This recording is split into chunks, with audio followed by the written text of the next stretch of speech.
So a couple weeks ago, you took your channel in a different direction. Can you tell us what went into that decision? You alluded to some of that, but what specifically drew you to dive into To sharing that. to share? Yeah. So actually, I had that image for a while. I have a really good friend. Her name is Amber. She's a world-renowned photographer, award-winning. She's incredible. So I had this idea that I wanted to do years ago with her. We collaborated together, and I was like, I need you to take this photo of me. And that's the one thing that I wanted to share. But then I grew, and then it's such a controversial topic that I wasn't sure how my followers would take it. I wasn't sure if it was a good idea, because I, in my mind, again, thought I was only going to have 1,000 followers. And I'm like, okay, I now have 10,000, 20,000, whatever at the time. And I didn't really feel comfortable posting it because I wasn't sure how it was going to land, because I had constantly created humor content. So throwing that in would be like, whoa, you know? Yeah. So I had already created that, and then the image. But throughout time, I started creating the poem because I knew I still wanted to post that. I really still wanted to share my journey. So May I ask, so can you describe, for someone who hasn't seen it, can you describe what that photo was like? Yeah. So it's me pregnant with my fourth baby.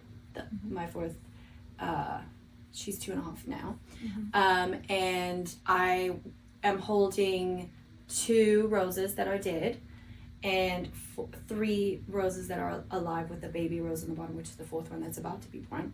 I had an abortion when I was 19, and I aborted one, and then a couple months later I went into the hospital because I was bleeding a lot.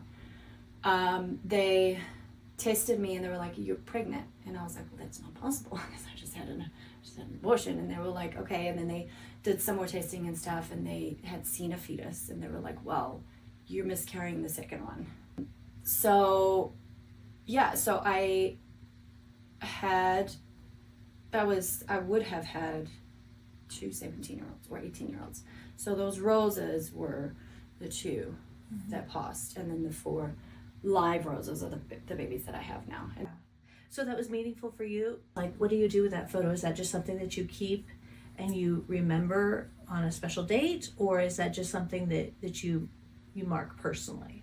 Do you know what I'm saying? yeah, I mean, I honestly didn't even look at it again after she took it for like a year or so. And then I went on a girls' trip with some friends, and I spoke about it, and their reception or their response to it was so much different than what I had thought it was going to be, and their encouragement. I was like, oh, What did wow. you imagine it was going to be? I assumed it would be more of a shocking / nobody wants to talk about it / you probably shouldn't post that type, response. Like, oh yeah, very like reserved. Maybe we shouldn't do that. It was too controversial or whatever, But they were all so supportive and loving and understanding. And that's my audience right there. Yeah. And I was like, okay, that gave me the push to follow through with it. It took me another like 6 months to actually do it. So Yeah. So I'm curious. That's a good So when you did post that, I am curious. Like, what was the response from your viewers, from your followers? it was actually really, really nice. A Was lot it? of very positive feedback. Yes. Surprisingly, I don't know how to say this, but the most shocking to me wasn't from the pro-choice side. So I say pro-choice as in the political aspect, because I am pro-choice, but I'm not pro-choice in the political way that most people see it. I'm pro-choice as I believe you should have a choice in everything in life, and that includes your body, everything, because God gave us a choice. You have the narrow path, and you have the wide and the narrow, a path that leads to life and a path that leads to death. He gave us a choice. We do. That's what I believe. But I do believe that we're supposed to choose life, choose the narrow path, because that's the way you want to go, right? But we need to do that willingly, wholeheartedly. So I was very shocked that it was the pro-lifers that were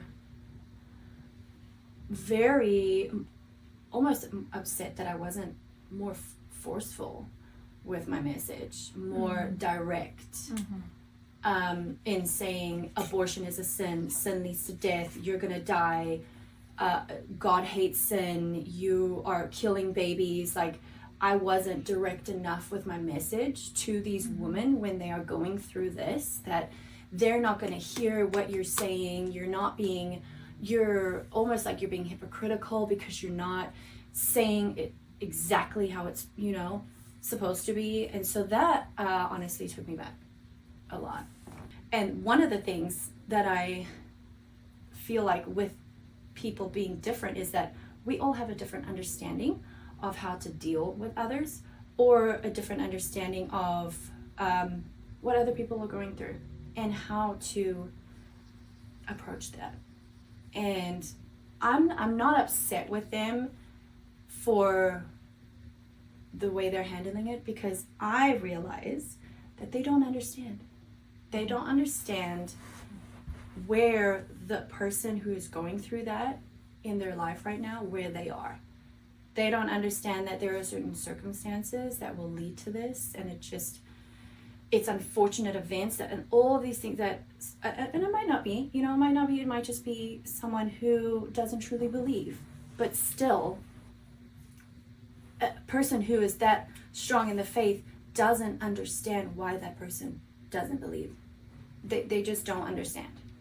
And so my approach with my story and the way that I want to reach these women is I want to be the voice of someone that I wish I would have heard when I was going through that.